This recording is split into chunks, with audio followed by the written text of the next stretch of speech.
Halo pemirsa Lebong TV, saya Riri Agustin kembali menjumpai Anda dalam Lebong Bilayu. Pemberian bantuan dari DWP bersama GOPTKI ke Kecamatan Amen dan Lebong Utara. Dharma Wanita Persatuan Kabupaten Lebong bersama dengan Gabungan Organisasi Penyelenggara Taman Kanak-Kanak Indonesia atau GOPTKI memberikan bantuan hari ini kepada 2 kecamatan, yaitu Kecamatan Amen dan Lebong Utara. Bantuan yang diberikan berupa masker, alat kebersihan serta mukena ke masjid, makanan sehat ke ibu-ibu hamil, makanan bergizi untuk anak-anak sekolah, dan paket sembako ke panti asuhan.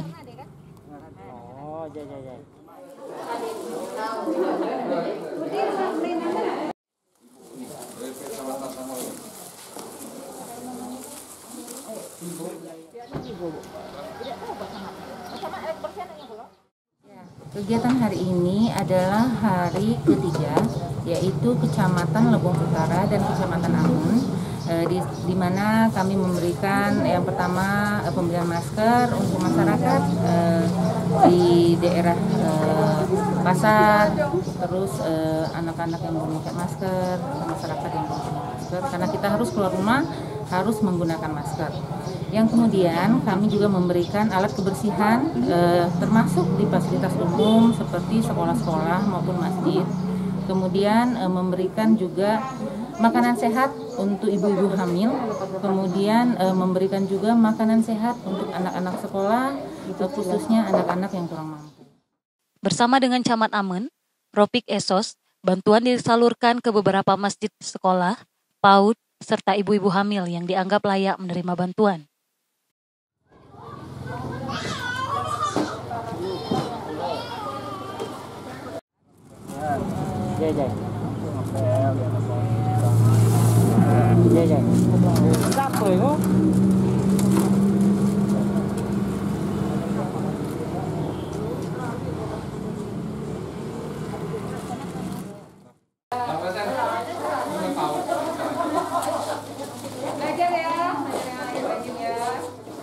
Ya, untuk bantuan DWP, sebelum saya sebutkan rincinya, kami dari Kecamatan Amen mengucapkan terima kasih kepada Ketua DWP atas dan GOPTKI-nya, Toktinya telah mengasih bantuan kepada kami Kecamatan Amen berupa makanan sehat untuk anak sekolah PAUD, SD dan SMP, dan alat kebersihan yang dibagikan ke seperti masjid, tempat sarana ibadah, dan sekolah seperti di PAUD juga.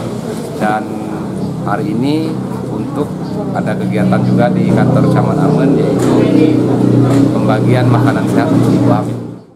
Selanjutnya bersama Sumitro Esos selaku Camat Lebong Utara, bantuan dibagikan ke beberapa masjid, sekolah, PAUD serta panti asuhan. Belajar tetap di rumah ya. Kalau pergi harus pakai masker ya. Kalau keluar harus pakai masker. Iya, rajin belajar. Dan mencegah COVID-19 agar kita tetap jaga kesehatan, jaga lingkungan bersih. Jaga kesehatan dan tetap kebersihan lingkungan juga. Jadi ini kami serahkan secara simbolis mengikuti protokol kesehatan yang telah ditetapkan pemerintah. Tetap pakai masker kalau keluar rumah, tetap belajar di rumah, dan tetap jaga kondisi tubuh dengan selalu sehat.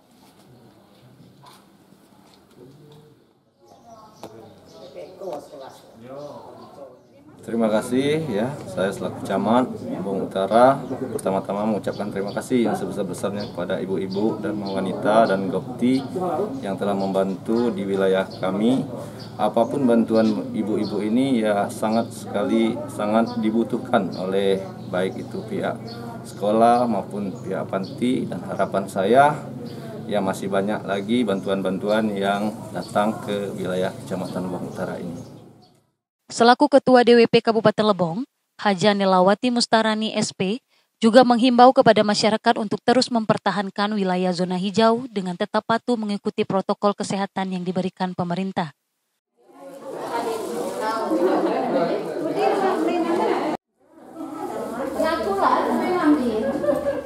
Iya, saat ini Lebong masih tetap zona hijau. Mari kita pertahankan dengan bersama-sama patuh pada protokol kesehatan yang telah ditetapkan, hindari untuk berkerumunan. Kalau keluar rumah tetap kita menggunakan masker. Sebelum kita melaksanakan aktivitas, tetap cuci tangan pakai sabun, tetap menjaga imun kita agar tetap sehat. Kemudian lingkungan kita juga harus bersih. Mudah-mudahan Lebong selalu berada di zona hijau. Amin. Dimas Kintan melaporkan.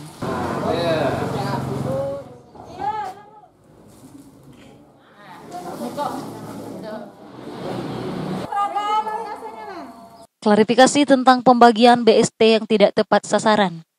Jajaran Dinas Pemberdayaan Masyarakat Desa dan Sosial Kabupaten Lebong mengklarifikasi menyangkut penyaluran BST yang tidak tepat sasaran. Karena pihak dari kementerian, pos atau penyaluran telah memiliki data sendiri.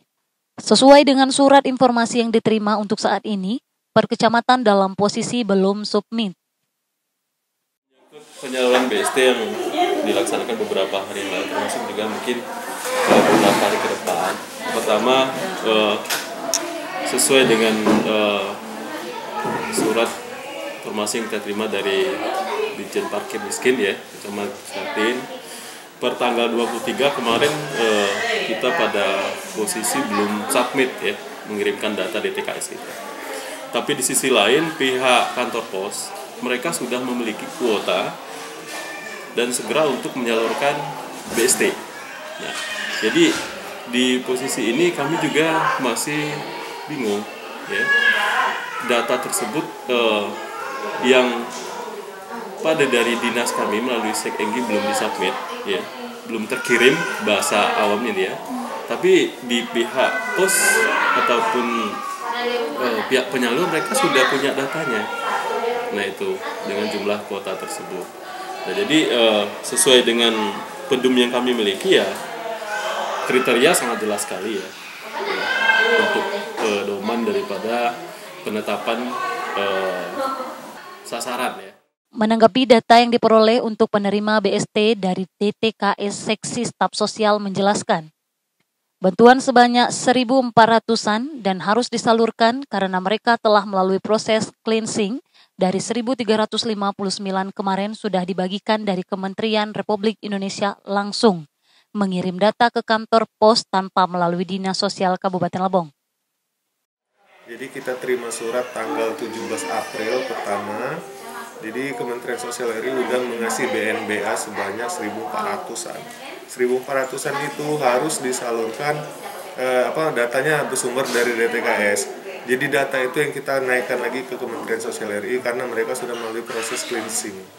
Nah untuk penyaluran 1.359 kemarin, Kementerian Sosial RI langsung mengirimkan data tersebut ke kantor pos tanpa melalui Dinas Sosial Kabupaten Lebong. Nah jadi sekarang kantor pos sudah menerima dan menyalurkan itu tanpa konfirmasi dulu kantor Dinas Sosial. Jadi mereka mengirimkan jadwal dan besok harus disalurkan. Jadi mau tidak mau kita harus menerima dulu BNBA-nya dari kantor pos, bukan dari Kementerian Sosial kan langsung. Nah jadi sekarang kami tidak sempat verifikasi lagi DTKS itu. Jadi waktu yang dibutuhkan itu harusnya sangat panjang, tapi Kementerian Sosial ngasih waktu cuma 1 hari untuk verifikasi belakangan. Nah takutnya daripada kita terdampak kesalahan data nantinya, asumsinya kan seperti itu. Nah jadi sekarang kita kembalikan data itu ke Kementerian Sosial untuk selanjutnya mereka salurkan sendiri. Nah tapi untuk pihak kantor posnya kita menyurati bahwa jangan memberikan atau jangan menyalurkan penerima dengan indikasi ganda yang pertama ya. Kedua indikasi masih menerima bantuan sosial, kita sudah layangkan itu. Dan ketiga misalnya ada indikasi tidak layak antara penerima dengan administrasi kependudukannya. Nah di dalam surat yang kita layangkan kepada pos tersebut, jika penyaluran masih tetap disalurkan oleh pihak pos, maka Dinas Sosial Kabupaten Lebong tidak bertanggung jawab atas resiko yang muncul. Dijelaskan juga bahwa dalam penyaluran BST ini ada 3 tahap. Tahap pertama sudah dilakukan. Untuk tahap selanjutnya, jika tidak sesuai dengan data di lapangan, akan dicarikan solusi. Jadi gini, kita sekarang sudah menyiapkan solusi, nanti akan disampaikan oleh pimpinan, maksudnya akan dirapatkan dengan pimpinan. Data ini kemungkinan akan kita verifikasi ulang. Jadi ini tahap 1 kan ini baru setengah. tahap 2 nanti pasti lebih banyak lagi di tes itu, dan seluruhnya alat tes lebih banyak, jumlahnya akan 2 kali lipat. Nah, untuk meminimalisir kesalahan ketidaktepatan sasaran seperti penyaluran tahap 1, akan kita meminta akan kita surati Kementerian Sosial untuk diberikan waktu penghapusan dan pergantian data. Jadi kita akan melakukan verifikasi ulang dengan melibatkan pemerintah desa. Mita Nisa melaporkan. Sekian Lebong Bilayo, terima kasih dan sampai jumpa.